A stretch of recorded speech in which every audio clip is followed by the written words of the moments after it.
Hello. Um, I want to do this one.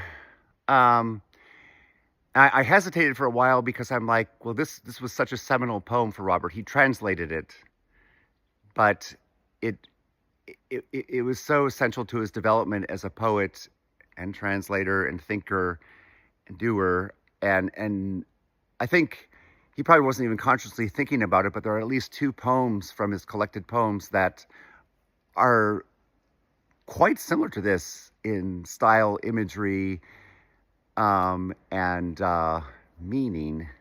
But I'm going to read it anyway because I realize with the way culture and everything else is going in this world, most people have never heard this. And so I may think, oh, well, you know, most people have never heard of Robert Bly, and even hurts me more that, um, not really, that Rilke is probably not that well known anymore either. And it's like, wow, we're living in a world where all this gorgeous insight and imagery and just the possibility of playing with the beauty of language is vanishing in terms of like tut, tut, tut, tut, tut. And so I'm going to read this one because once you get it, you'll want to memorize it yourself. It's short. It's like three stanzas, two lines each, and it says everything in some ways. It says everything and nothing, like everything. Da, da, da, da, da. But it's a basis for gratitude. I talked about the gratitude poem recently, and also it calls up the mystery of life. And so I'm just going to read it. I don't think I need to explain it too much, but I'm going to anyway.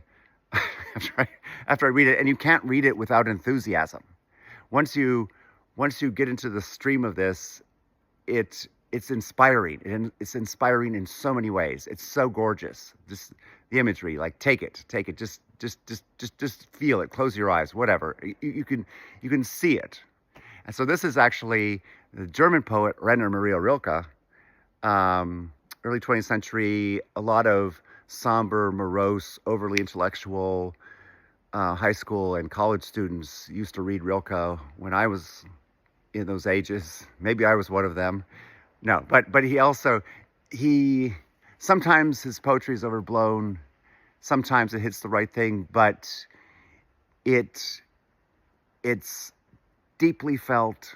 I wish I could read it in the German. I've studied many languages. German is not one of them. Unfortunately, but here it goes, at least in Robert Bly's translation. And this is something that got carried along through his entire career. I live my life in growing orbits, which move out over the things of the world. I may never achieve the last, but that will be my attempt. I'm circling around God, around the ancient tower, and I've been circling for 1,000 years. But I still don't know if I'm a falcon or a storm or a great song. That's it. Isn't it lovely? It was like, I remember, I think I heard him read that one a couple times. I think he just liked to intersperse that, or it'd be like, he hadn't planned out everything he was reading. He'd always have a satchel of books, and he'd have all these different books, most of them his, when he was reading, and it'd be like, oh, he needed to buy some time, so he'd read that one.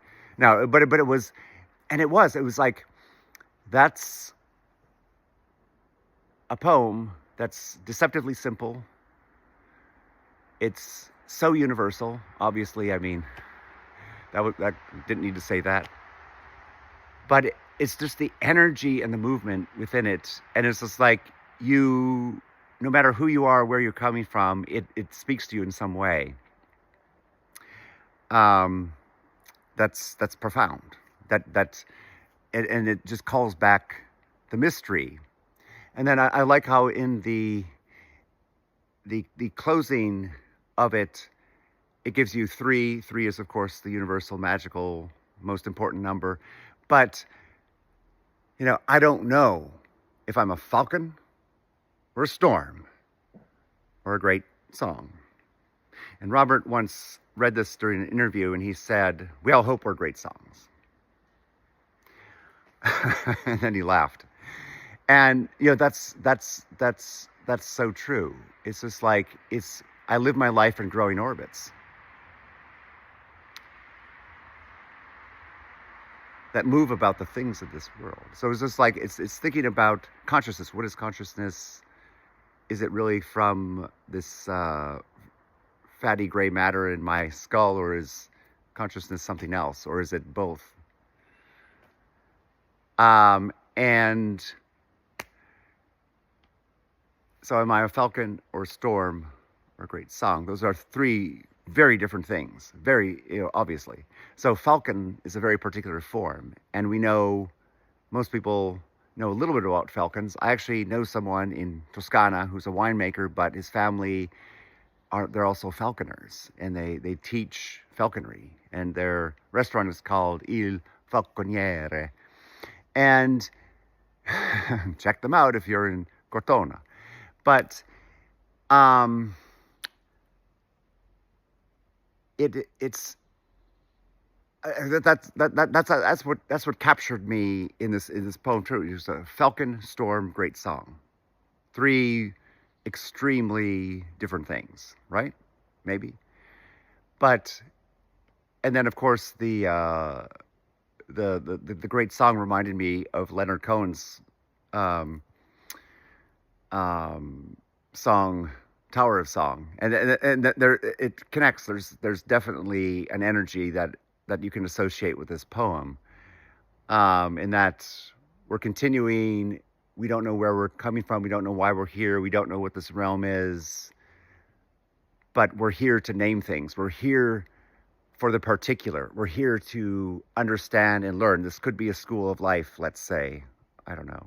And I like how he holds like the religion part very lightly in this poem. It's like, depending on where you were born, family heritage, etc., etc., etc., other influences, you might have a connection to a certain idea, religion, or concept, but he leaves a lot.